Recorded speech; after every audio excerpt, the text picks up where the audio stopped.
அல்லாஹ் சூரத்துன் நஸ்ரிலும் பேசுகின்றான். வரஐதன் நாஸ யதுகுலூன ஃபீ தீனில்லாஹி அஃப்வாஜா ஃபஸப்பிஹ் பிஹம்தி ரப்பிக வஸ்தக்ஃபிர்ஹு. நபியே, அல்லாஹ்வினுடைய ஹம்தை நீங்கள் தஸ்பீஹ் செய்யுங்கள், மேலும் அவனிடத்தில் இஸ்திக்ஃபார் செய்யுங்கள்.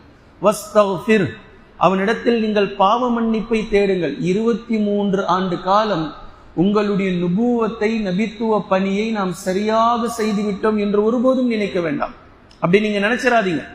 இப்படி தன்னுடைய பணியை தான் சரியாக செய்திருக்கிறோம், தான் சரியான பாதையில் இருக்கிறோம் என்று நினைத்தவர்கள் எல்லாம் பெருமையின் பாதையில் சென்றவர்கள். அதை நாம் அழித்து விடுவோம். அப்படி அல்ல. நாம் அல்லாஹ் எதை நமக்கு கற்று தந்திருக்கின்றானோ, அல்லாஹ் எந்த வழியில் நம்மை செல்ல சொல்லி இருக்கின்றானோ, அல்லாஹ் நாடிய அளவு, அல்லாஹ் நமக்கு கொடுத்த சக்தியின் அளவு, அல்லாஹினுடைய நாட்டப்படி நாம் அந்த பாதையில் சென்றிருக்கிறோம். என்னையும் அறியாமல் நம்ம